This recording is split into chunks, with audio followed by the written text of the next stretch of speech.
नमस्कार, आप देख रहे हैं तेज इंडिया लाइव न्यूज और मैं हूं आपके साथ रजत। आइए दिखाते हैं दिन भर की कुछ खास छोटी और बड़ी खबरें।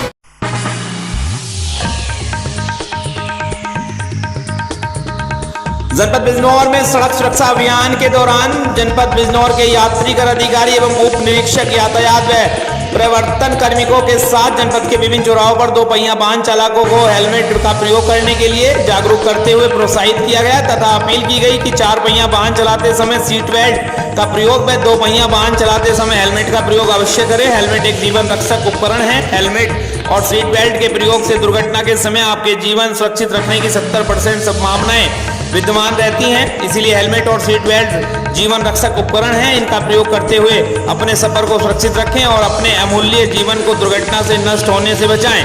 आपका जीवन अमूल्य है, इस व्यर्थ को सड़क पर न गंवाएं। बिजनौर से संवाददाता फहीम की रिपोर्ट।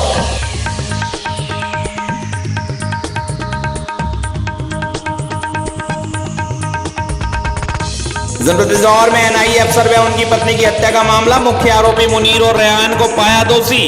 एडीजे कोर्ट 5 ने पाया दोषी। दोनों की सजा का ऐलान कल होगा। तजीम, जेनी और रिजवान को किया गया बरी। मुख्य आरोपी मुनीर और रेहान ने गोली बरसाकर उतारा था एनआईए अफसर तजील और उनकी पत्नी फरजाना को मौत के घाट। बिजनौर से संवाददाता फहीम की रिपोर्ट।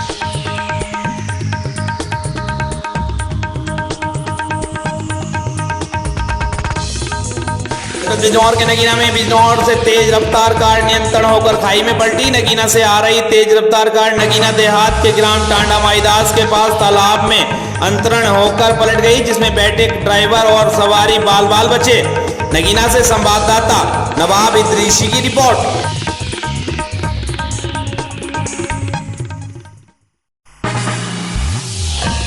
आपको बता दें, जनपद बिजनौर के नगीना में खड़े भूसे से भरे ट्रक में लगी भीषण आग। घंटों तक धू-धू करके जलता रहा ट्रक में आग लगने से मची अफरा तफरी। बामुश्किल पाया आग पर काबू। जनपद बिजनौर के थाना नगीना देहात क्षेत्र के गांव टांडा माईदास पुलिस चौकी के पास का मामला। नगीना से संवाददाता नवाब इदरीसी की रिपोर्ट।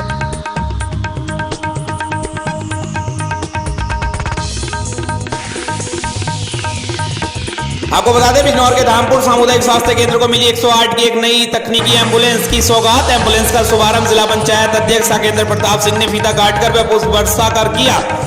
108 102 एम्बुलेंस के जिला प्रोग्राम मैनेजर गिरीश पुरोहित ने बताया कि जिला बिजनौर को नई तकनीकी की 12 एम्बुलेंस दी जाएगी, जिसका शुभारंभ आज एक एम्बुलेंस धामपुर स्वास्थ्य केंद्र को देकर किया गया है। 108 एम्बुलेंस शुभारंभ में EMT doctor Ashok Kumar pilot, Mahesh Kumar, Pankaj Daksh, doctor Manas Chauhan, doctor Gambhir Singh, Lokendra Chauhan, Bhupendra Mahavir Singh व स्वास्थ्य केंद्र कर्मचारी आदि मौजूद रहे। धामपुर से हमारे संवाददाता मुकेश कुमार की रिपोर्ट। सब जानते हैं कि 2017 के बाद से जब से श्रद्धेय योगी जी के नेतृत्व में प्रदेश में भारतीय जनता पार्टी की सरकार बनी है, तो हर क्षेत्र में और विशेषकर चिकित्सा के क्षेत्र में बहुत व्यापक सुधार कार्य हुए हैं। हमारे बिजनौर को मेडिकल कॉलेज मिला है और हर चीज़ का ध्यान रखा जा रहा है। उसी के तहत ये जो 108 एम्बुलेंस आई है, ये पहली एम्बुलेंस का अपग्रेड है और ये पहले नंबर पर धामपुर को मिली है। इसमें पहले से जो व्यवस्थाएं हैं, एसी की क्वालिटी अच्छी है और ऑक्सीजन सिलेंडर रखने के लिए अच्छी है, जिससे कि किसी भी मरीज को, किसी भी पीड़ित को समय रहते उसको उपचार मिले और गाड़ी में भी उसको कोई असुविधा ना हो। बिजनौर में जो गाड़ियां मिली हैं, क्या फिलहाल एक ही मिली है? हाँ, ये शुरुआत है। बिजनौर में वैसे 12 गाड़ियाँ आएंगी। पहली जो है आपके यहाँ धामपुर में आई है। इसी के तहत सर उसमें जो गाड़ी की जैसे जैसे वो हैं 12 गाड़ी फ़िलहाल ही आएंगी बिजनौर।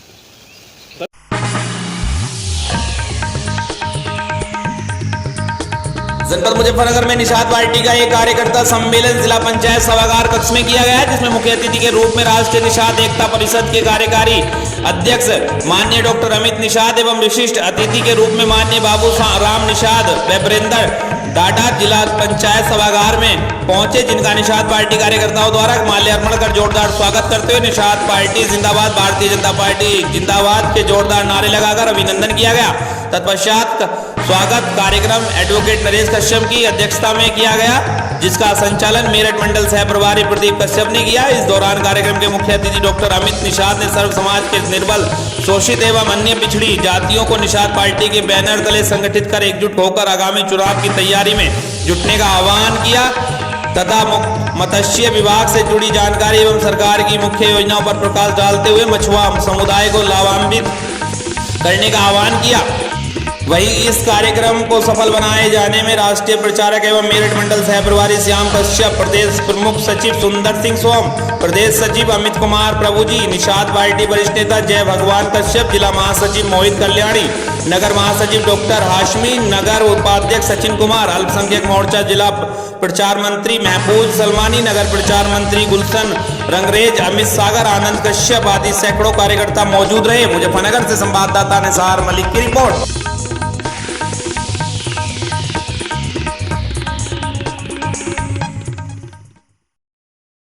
नमस्कार। आज त्यागी सभा जनपद मुजफ्फरनगर के पदाधिकारीगण द्वारा मुझसे मिलकर ये बताया गया कि कुछ अवांछनीय व्यक्ति उनके समाज के विरुद्ध अभद्र टिप्पणी कर रहे हैं।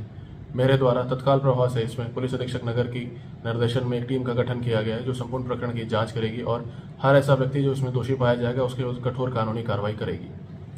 इसी के साथ साथ मुझे अवगत कराना है कि ये जानकारी में आया है कि आपराधिक प्रवृत्ति के लोग व अपराधी मीनू त्यागी व राजवीर त्यागी जो पावटी खुर्द गांव से संबंध रखते हैं, इनके बहकावे में आके कुछ लोग कल पावटी खुर्द में भीड़ इकट्ठा करने का प्रयास कर रहे हैं। मेरा ऐसे समस्त लोगों को संपूर्ण रूप से स्पष्ट रूप से ये चेतावनी है कि यदि किसी भी आपराधिक व्यक्ति के कहने पे कहीं भी जनपद में भीड़ इकट्ठा करने का कोई प्रयास करेगा तो उनके विरुद्ध कठोरतम कानूनी कार्रवाई करी जाएगी। इसके संबंध में सभी पुलिसकर्मियों को पहले से निर्देशित किया जा चुका है। कल सभी जगहों पर पुलिस अपनी चौकसी रखेगी और ये सुनिश्चित करेगी कि किसी भी प्रकार से कोई भी आपराधिक व्यक्ति या उसके जुड़ा हुआ उसकी मदद करने के लिए कोई भी व्यक्ति अवांछनीय रूप से अगर भीड़ इकट्ठा करेगा तो उनके विरुद्ध बहुत कठोर धाराओं में मुकदमा दर्ज करते हुए कानूनी कार्रवाई करी जाएगी। धन्यवाद।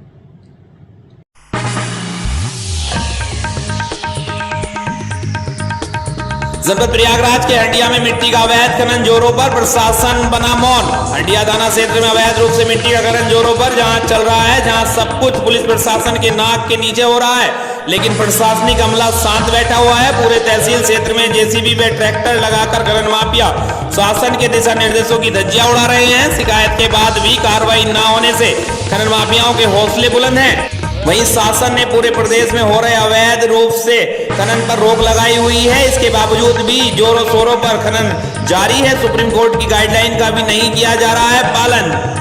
प्रयागराज से हमारे संवाददाता दयाशंकर पांडे की रिपोर्ट।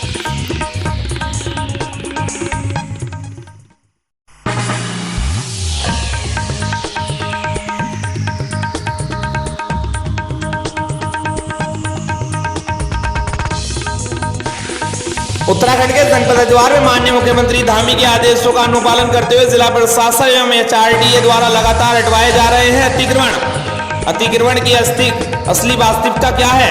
आखिर बड़े स्तर पर प्रॉपर्टी डीलर द्वारा राजस्व की जमीनों पर कब्जा कर बेचा जा रहा है, फिर भी प्रशासन क्यों कर रहा है अनदेखा? बात करते हैं रोशनाबाद तथा नवोदय नगर टिहरी विस्थापित कॉलोनियों की, जहां की भूमि भूमाफियाओं ने नदी को भी नहीं छोड़ा। ऑक्सफोर्ड स्कूल के पीछे नदी के किनारे काटी जा रही कॉलोनियां, लेकिन सब कुछ जानकर आखिर क्यों अनजान बन रहा है प्रशासन? रोशनाबाद में जिला मुख्यालय की नाक के नीचे केविन केयर कंपनी के पास बंजर भूमि पर भूमाफियाओं का कब्जा आज भी है और दुकानें बनाकर धड़ल्ले से बेची जा रही हैं। अतिक्रमण हटवाने की कार्रवाई न होना तमाम सवालों को जन्म दे रहा है। आखिर कब जागेगा प्रशासन? कब होगी इन कॉलोनियों के भूमाफियाओं पर कार्रवाई?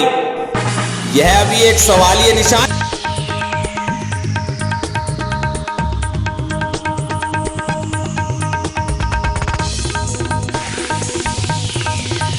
अब बता दें, उत्तराखंड के जनपद हरिद्वार में मुख्यमंत्री पुष्कर सिंह धामी ने शुक्रवार को गोदाम कोठी में अधिकारियों के साथ विकास कार्यों की समीक्षा बैठक में मुख्यमंत्री ने नगर निगम के अधिकारियों से कूड़ा निस्तारण, सफाई व्यवस्था आदि के संबंध में विस्तृत जानकारी ली। इस पर नगर निगम के अधिकारियों ने बताया कि हरिद्वार नगर निगम क्षेत्र में 160 नाले हैं, उनकी साफ सफाई का कार्य प्रारंभ कर दिया गया है, जिसके लिए 124 सफाई कर्मचारियों को लगाया गया है। नगर निगम के अधिकारियों ने यह भी बताया कि शहर में एक दिन में 3 टाइम सफाई व्यवस्था की जा रही है। स्वास्थ्य विभाग की व्यवस्थाओं के संबंध में मुख्यमंत्री द्वारा पूछे जाने पर अधिकारियों ने अस्पतालों की व्यवस्थाओं आदि के संबंध में जानकारी दी। मुख्यमंत्री ने कहा कि अस्पतालों की सफाई व्यवस्था चाक चौबंद रहनी चाहिए। इस अवसर पर रानीपुर विधायक श्री आदेश चौहान, रुड़की विधायक श्री प्रदीप बत्रा, पूर्व विधायक श्री सुरेश राठौड़, जिलाधिकारी श्री विनय शंकर पांडे, वरिष्ठ पुलिस अधीक्षक डॉक्टर योगेंद्र सिंह रावत, एडीएम प्रशासन श्री पीएल शाह, एडीएम वित्त एवं राज्य श्री वीर सिंह बुधियाल सहित जिला स्तरीय अधिकारी उपस्थित रहे। हरिद्वार से संवाददाता रणविजय सिंह की रिपोर्ट। चारधाम यात्रा चल रही है और चारधाम यात्रा में हरिद्वार का बहुत बड़ा अपना योगदान है। सारे यात्री इस राजमार्ग से ही चारधाम को भी जाते हैं और अभी कांवड़ यात्रा भी हमारी हो रही है और साथ ही साथ में क्योंकि बरसात का भी सीजन आने वाला है, उसको लेकर इस समय दूध आपूर्ति ठीक हो, यहाँ पर पेयजल व्यवस्था ठीक हो, यहाँ पर हमारी पार्किंग की व्यवस्था ठीक हो, यातायात की व्यवस्था ठीक हो, सफाई की व्यवस्था ठीक है। सभी किस्मों की आज हमने यहाँ पर समीक्षा की और सभी को कहा है और साथ साथ सभी हमारे जितने भी कार्मिक हैं, जितने अधिकारी कर्मचारीगण हैं, सभी को हमने कहा है कि सब लोग जो एक समय सीमा है सरकारी दफ्तरों में आने की, उस समय सीमा में सब लोग अपने दफ्तरों पर पहुँचें और इस प्रकार के निर्देश हमारे चीफ सेक्रेटरी के माध्यम से भी दिए गए हैं और बायोमेट्रिक भी सब जगह हमने अनिवार्य रूप से कर दिया गया है, क्योंकि हम चाहते हैं कि हमारा शासन, हमारा प्रशासन सारा का सारा उत्तराखंड की जो जनता है उस जनता की सेवा में लगे, उनके कामों में लगे, किसी को भी जो है सरकारी दफ्तरों में आकर किसी को ढूंढना न पड़े। हमने फिक्स किया है कि 10 से लेकर 12 बजे तक सभी अधिकारी अपने उस पर मिलेंगे। इस क्रम में हमने देहरादून में जो हमारा सचिवालय है, सचिवालय को भी एक दिन हमने 9 मीटिंग डे किया है सोमवार को। उस दिन जो भी आगंतुक होंगे, जो भी आने वाले लोग होंगे, उनकी समस्या सुनेंगे सारे अधिकारीगण और उस दिन कोई मीटिंग नहीं करेंगे। इस प्रकार से हम कोशिश कर रहे हैं कि हमारे उत्तराखंड में दूर दराज से आने वाले लोग हैं, सबको सरलीकरण, समाधान और निस्तारण जो एक मंत्र है, उस मंत्र के आधार पर आगे बढ़ना है।